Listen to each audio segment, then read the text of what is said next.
Ask AdWords. My name is Alex. I'm on the AdWords team here in Mountain View, California. And my name is Joe. I'm also on the AdWords team in California. Cool. So welcome. This show exists to answer your questions. It's a show that's designed for you and guided by your questions that you send in to us over social media using the hashtag AskAdWords. So let's get right down to some of the questions that we've selected for this week. Starting off with the question we have here from Shazad, who asks, is it a bad idea to advertise on AdWords if my product is too narrow and even if my main keywords have a lower keyword search volume? That's a great question, and my answer is no. In fact, I think AdWords is probably one of the best mediums for advertising when you have a very specific niche product, because you only pay when someone clicks, and you can control who sees your ads through searches, through keywords, and various other targeting methods. So yes, there may not be that many people searching for your product right now, but when they do search, you can be there at the top of the page, and when they click, they're likely to be really interested and probably pretty likely to convert. A pretty high return on investment strategy, in my opinion. Absolutely. In my experience, the advertisers that have called in, the ones that have been successful with AdWords in the long run, are the ones that are specific and very targeted.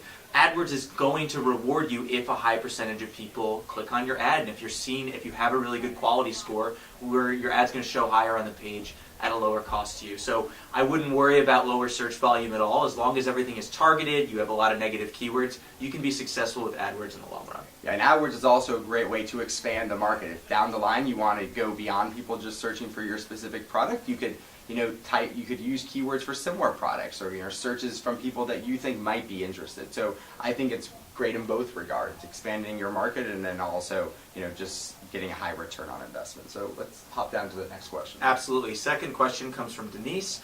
Do you plan to have a Google AdWords Academy just like Google Analytics did?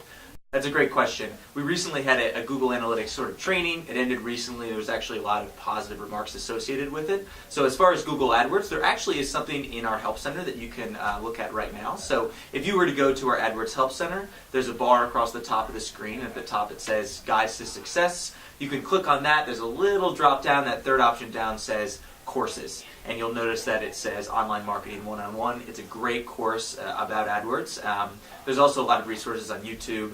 You can watch this video on repeat and learn a lot. So yeah, Joe's got it pulled up right there. The absolutely, AdWords Help looks Center. beautiful. Telling you, straight from his computer. So last question comes from Marco. The question is, why is there a discrepancy between AdWords for video views and YouTube views? It's a good question. Yeah, that's a great question. It's a question we get from time to time.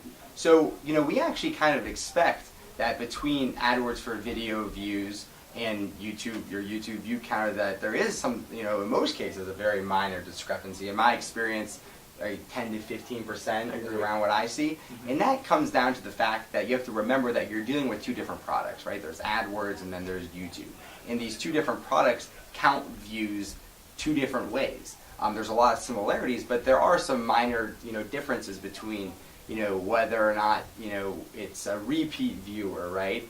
Or it's a certain length of time that's required for a view to be counted. Sometimes it's also just the timing of the reporting. Maybe you're looking at earlier in the day and later on one of them will update and not in sync with the other. But it's really nothing to be worried about if it's pretty minor. Again, it's something that we expect, and it doesn't mean people aren't watching your video or seeing your advertisement. It just simply means that the two different products count things slightly differently.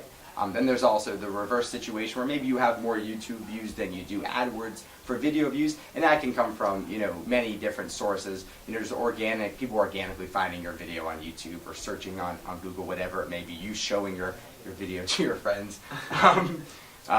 So that's what we're going to do with this video. Yeah, absolutely. So yeah, those are the three questions we've selected for this